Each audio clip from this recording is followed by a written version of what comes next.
I'm here in beautiful Queensland and we have some amazing stories to share with you. First up, we'll be meeting some of Australia's only termite detection dogs. And then we'll be interviewing Gaz Jackson and hearing about his 40-year career training dogs. This is Dog Jobs Australia. Let's go.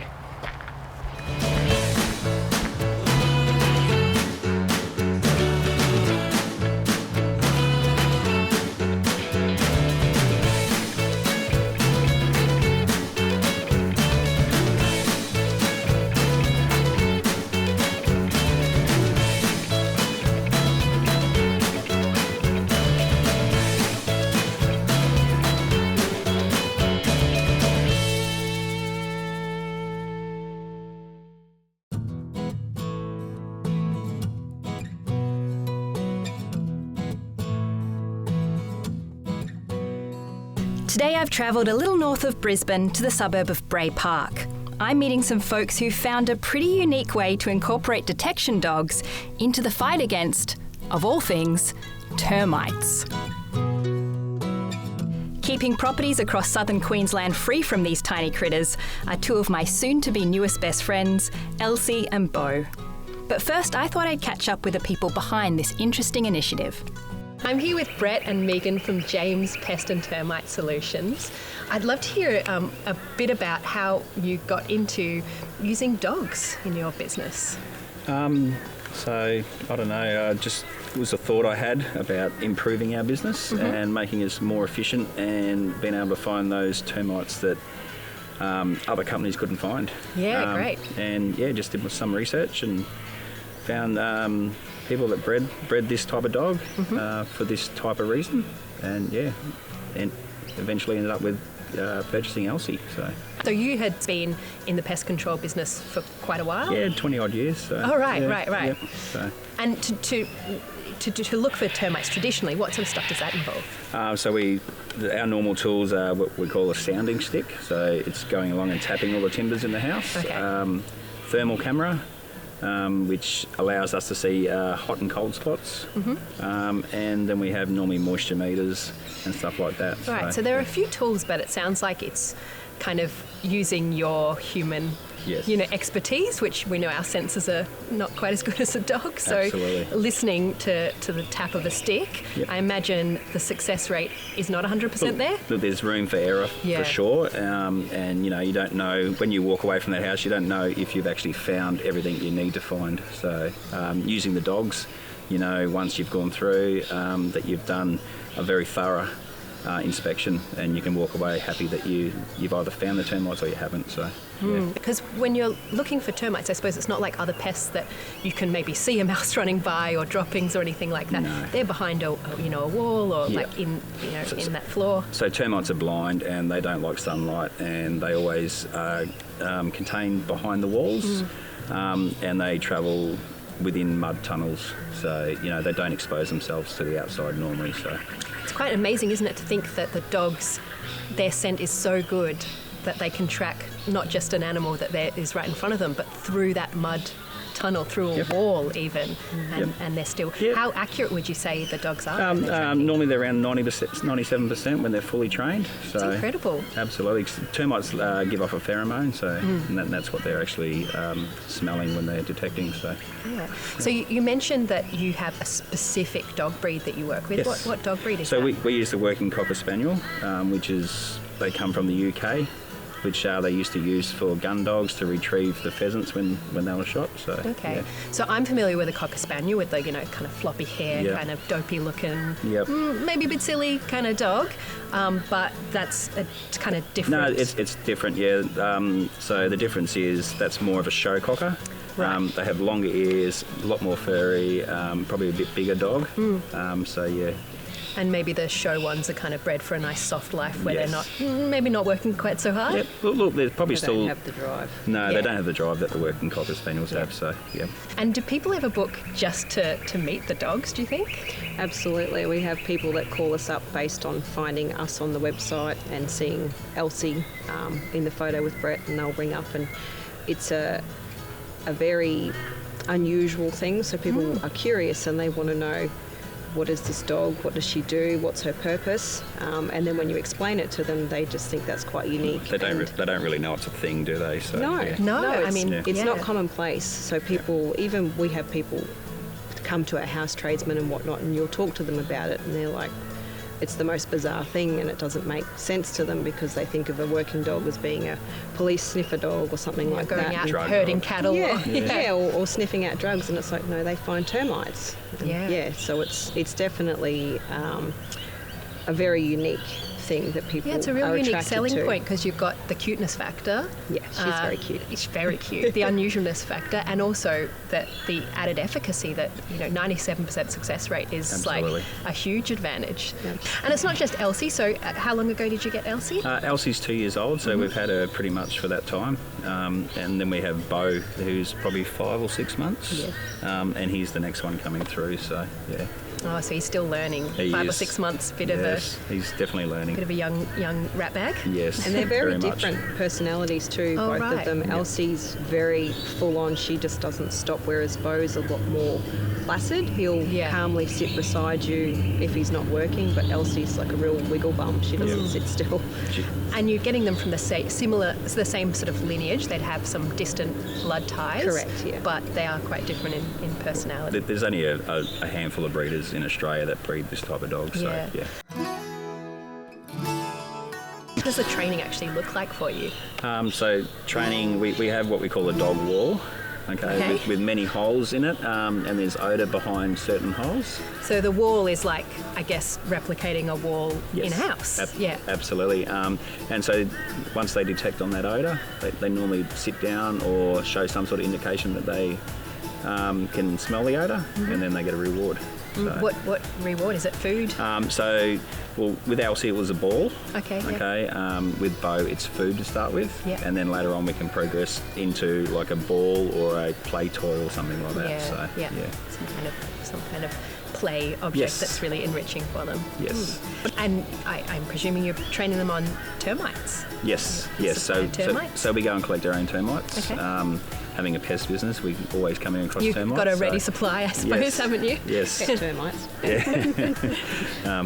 So we always bring pet termites home. And, I mean, it's lucky escape for those termites. Instead of being exterminated, they get to go on and be involved in training opportunities. Kind of like circus termites, I suppose. But they only last about a week, so without their nest, they sort of die off, and we've got to go and collect some more. Yeah. So. Well, maybe we should, speaking of that termite wall, yes. Should we go see them in action? Yep, sounds good. Great. All right. I can't wait to see Elsie and Bo in action, but before I do, it's time to meet a dog trainer who boasts an impressive 30-year resume that includes training over 20,000 dogs, plus a full-time career as an author and speaker. More Dog Jobs Australia after the break.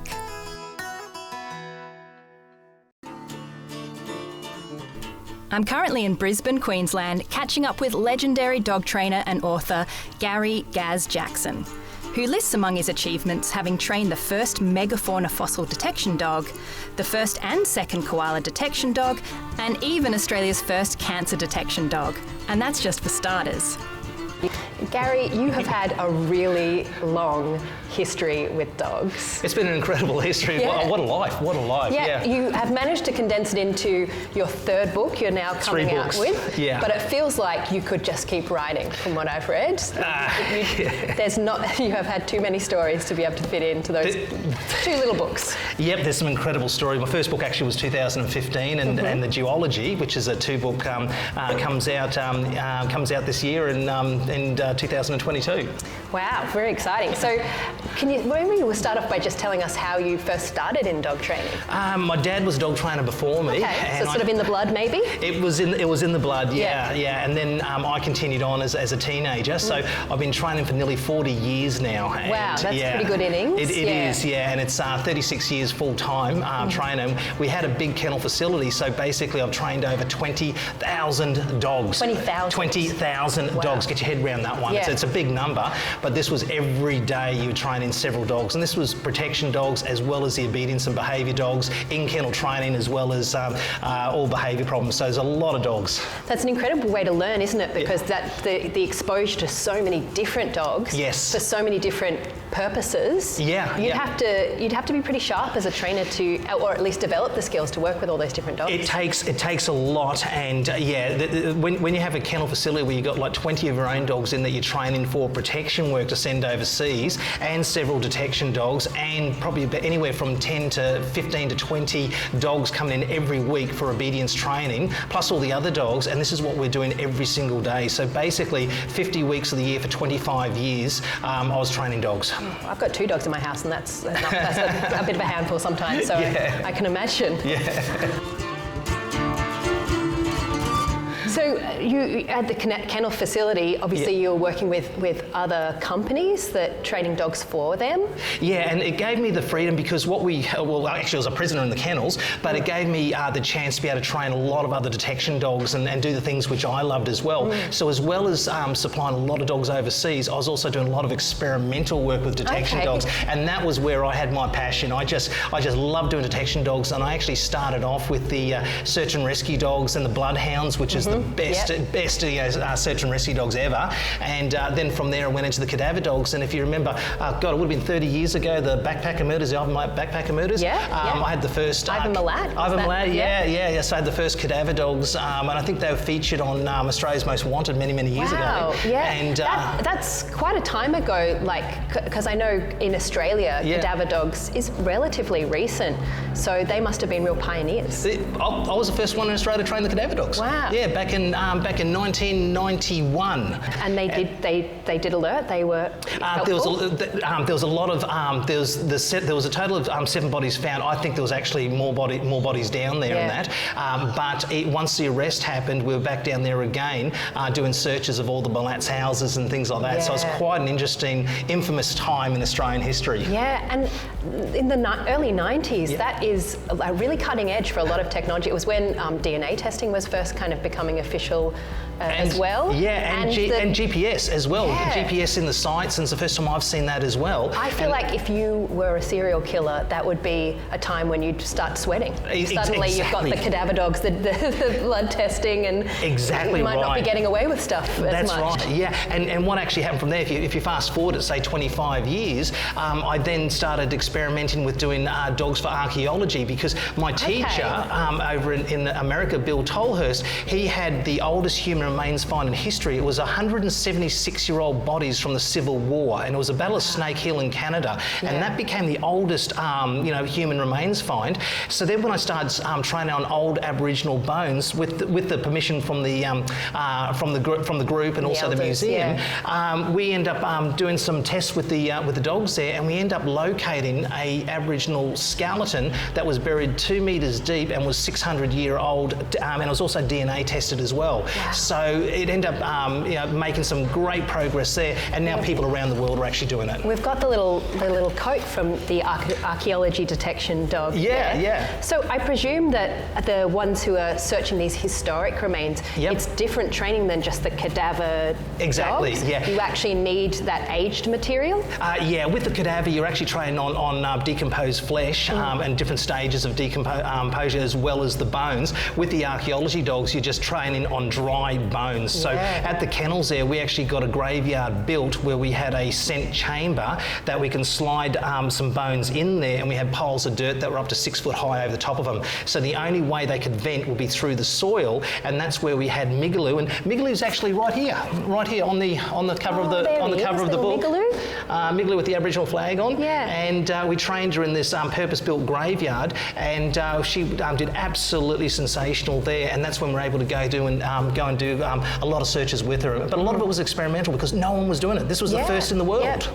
And it really shows the power of their sense of smell. It's one thing if you're tracking a scent through the air, but imagine through all that dirt. Exactly. It still blows me away on how good they are. And I can't explain half the stuff there, but it's just incredible, the smell on these dogs. And when you know that you can put a bone in somewhere and it's got to go through 6 feet of soil, and it's only been in there for like a day or 2 days, and the dog just picks it up and straight away and indicates on on it. Yeah, we can't, as humans, we can't even comprehend what it must feel like to have that power. And I understand it's not just human remains, also animal fossils? Yeah, we did some experiments. We had some, after the 2011 floods, it uncovered some fossils from the megafauna era out west. And so we end up training on a fossil, and we used the graveyard for that as well. And the dog was hitting this fossil, 100%. Then when we went out to the site there, the dog indicated on about 10 to 12 sites, and every one located the bones. Now, we took the fossils in, and they're identified as a dipterodon, I think the giant wombat, and also the flat-faced kangaroo and a couple of other things there. So it was quite extraordinary. But when we took the dog and tried it on a second site, she walked straight over all the fossils and wouldn't indicate on a thing. And this shows that you need to be able to have the dog trained on the actual site where you're going to be. Now, this is also very similar, where you can have a dog which is 100% on your target odour but doesn't hit the real thing. So that's why you've got to train on different things. When we train the cane toad detection dogs, we couldn't use live cane toads, so we had to use frozen ones. Now, the dog became an expert at finding frozen cane toads, but a real one would hop past, the dog wouldn't even look at it. So you had to be able to adjust everything to suit it so it works in an operational environment. You have to really be thinking about the environment they're going into, as well as just the object you're training on. Exactly right, yeah. Fantastic. Well, I know in one of your books you talk about Chance. He sounds like a really special dog. Can you tell us about his story? Oh, Chance is also on the front cover as well. Okay, Chance was given away to a woman. She couldn't handle him because he was too crazy with the ball mad. So she took him to the RSPCA. He was due to be put down that afternoon, and they got too busy. So he got to stay another night. And then when her son found out that she took him to the RSPCA, he demanded that she goes and picks him up. She did, drop him straight down to our kennels, and then from there we started doing the tests there, and he was the most brilliant, highly driven dog, and his name is actually genuinely Chance. We didn't change it. So he had his second chance, and he became Australia's first cancer detection dog. Wow. So cancer detection, how does that even work? With the cancer detection, something I've been wanting to do for quite some time. So I teamed up with some doctors, did my research, and then I went over to London and worked with the medical alert dogs in London. They were doing breast cancer detection. But what I wanted to do was pioneer that the dog can detect cancer through sweat. So with the help of the medical people, we managed to get some samples from breast cancer victims, and we had them wear sweat patches overnight. Now, we not only got them to wear a sweat patch over their cancerous breast, but also on other parts of their body, and these were called controls. And over a period of weeks, we had the dog indicating on the exact right one every single time and ignoring the rest of them. So it went absolutely brilliant. So cancer has got a smell, and it does sweat through the skin, and the dogs can pick up on it, which is absolutely wonderful. Yeah, absolutely incredible. Thank you so much, Gary. Yeah, my I know we've got beautiful Archie here, and Archie is your dog, and he's got a bit of grey in the face, so his working days are a bit behind him. They're a bit behind him, but he's retired. Yeah, he's an ex-koala detection dog. Yep, fantastic. So he's done a great job there, and he's a bit toey towards the koalas, so we end up retiring him. Right. And now he's had quite an interesting life since then. So fantastic. Well, maybe we should see Archie in a bit of action. I think so. We can take him out and just see if he remembers what he used to do. We have a toy that he's... the reason why he's so excited is there's a little toy that he's so keen on, so I think he's definitely ready for a little bit of work. No worries at all. We'll get him out. Playtime with Archie coming up next. You're watching Dog Jobs Australia.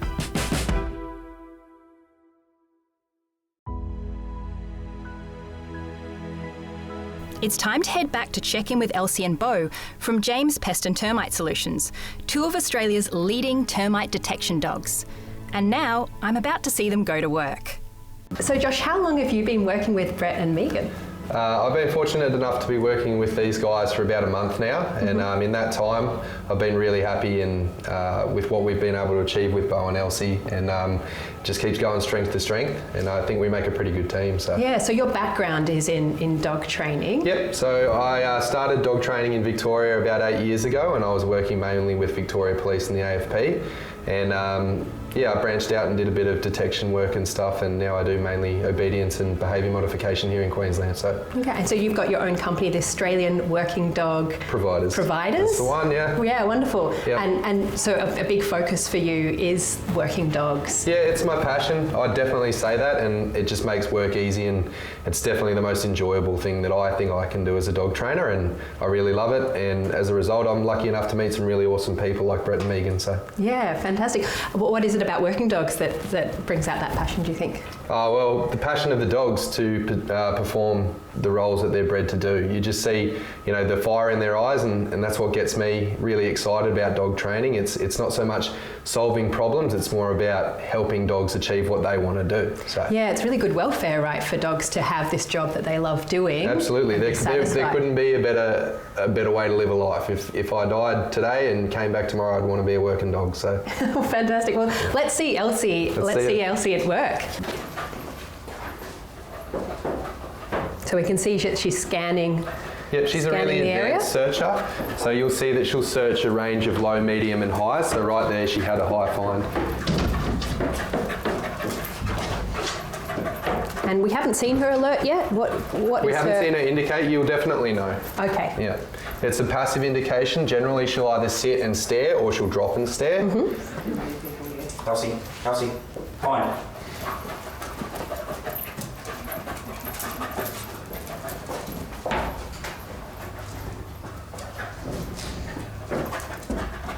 And so you said being an advanced dog, yep. You would start her off on something a bit more obvious than what she's looking to find right Absolutely. now. So we have the other wall over there which has got actual visible holes. These ones have only got tiny holes in there, and that's generally so that she can't index off the holes. Yes! There we go. She's got a nice reward there. So we saw Elsie work, who's, an expert in the field, but Bo, I think he's 6 months old or something like that? I think he's about 8 months old, okay. And I'm probably wrong. So well, he's still a little guy, and he's still training. He is. He's young, and you'll see that in the way that he works. And where we're going to work him now is on our beginner wall. It's got those visible holes. Absolutely. And I'm presuming, unless the home is really in disrepair, you're not seeing those big gaping holes for termites, right? I hope so. No, absolutely not. But this just aids the dog in refining the indication. Yeah. So it's a little hole like that where they can actually really put their muzzle into, and it just helps us as when we're training the dog to pay the dog straight away for finding odour, and then help hopefully refine their indication. Yeah, it makes them make a really strong connection between the scent and that reward. Yep. Yeah, fantastic. You can see with both Elsie and Bo, they're really happy, right? They're love absolutely doing loving this. The opportunity to do this sort of stuff, especially using their nose. They're absolutely fantastic natural searchers anyway, as you would have seen out there on the ground. They find it a bit easier to work out in open space. So this is a challenge for a young dog to work in a confined space, especially spaniels. But Bo picks up the work really, really well. You can see compared to Elsie, he's definitely a bit more distractible. Absolutely. Taking his time, taking in the whole surroundings first. 100%. And this is only his second week working the wall. Oh, wow. Yeah, so we do a little bit of training on... It's been unconventional with Bo. We've done article indication before training him on specific odour first. Because he wanted to interact with the targets. Right. Because that's generally what a spaniel's going to do. They want to pick something up and retrieve it for you. Oh, it looks like he got it. He got it. Must be so satisfying. If we think about a lot of poor dogs that spend their life sitting in a backyard sometime. Absolutely. When they've got that incredible sense of smell, must be really satisfying for them to have a job where they get to do it, they get rewarded. Absolutely, and it just makes coming to work and working with people like Brett and Megan just so much easier. People that are passionate about dogs. It's not only the Cocker Spaniels that could do this sort of stuff, it's just about tapping into drives and motivations of different dogs, and you have to understand how to get that out of different dogs. So it's not beyond... And not just, I suppose, at a breed level, but even as an individual personality of each dog. 100%. I know Brett and Megan said their personalities are quite different, so you must have to be quite flexible in working out that training. Absolutely. That's the thing a lot of people stumble over when they come and do stuff like detection work, is that they think that there's a template for every dog. A template. Like a one size fits all. Absolutely. Yeah. This is how I've learned how to train detection dogs, and then they try and apply it and it doesn't also work. I learned that the hard way. You learn more from your mistakes. So my first detection dog, he was an English Springer, and he just wasn't cut out for the work. He was better bred for search and rescue. So he still wanted to use his nose, he still wanted to search, but it was just about what was going to motivate him to do that task. And with these dogs, they have a natural propensity to want to search, but you can teach basically any dog to do it. You just have to learn how to motivate that specific dog. Yeah, so interesting. Yeah, it really is. Well, I've definitely learnt a lot today. And now, to finish things off, let's get back to Archie and Gaz for a quick sniff. Okay, Archie, can you see? He's keen. Oh, you're keen. Okay, are you ready? Are you ready? Are you ready? Are you ready? Are you ready? Oh my gosh, are you ready? You are ready. Oh, I know you're ready. Go. He's like a greyhound. Yeah. Archie.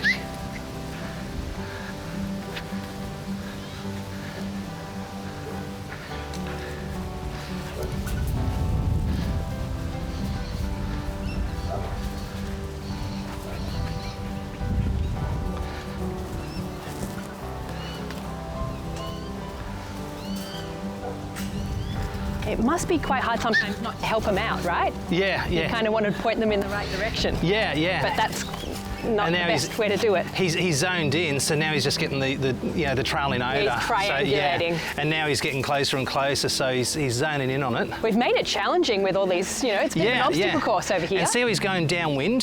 He's going downwind, he's still coming back to it. Well, it is a bit of a windy day today, so you're actually, the scent must be changing quite a lot. There it is. Where is it, Archie? Good boy. Good boy. Where is it? Where is it? Is that it? Is that it? Where is it? Where is it, Archie? Where is it? Where is it? Good boy. Good boy, Archie. Where is it? Where is it? Where is it? Oh, you found it. Did you find it? Where is it? You got something, Archie? Show me. Show me. Where is it? Where is it? Where is it? So he's not subtle, is he? No, He'll no. definitely let you know. He comes back to let you know that it's there, and now he's looking at it, and now you can't get him away from himself. Spend the whole time so it's really hard to miss an indication. Yeah. So even when you take him away, and that he'll still come back and try to go back to the same odour where it is. And here he is back into it again. Okay, we'll put the lead on him. Put the lead. Arch. Good job. Good job, handsome man. There you go.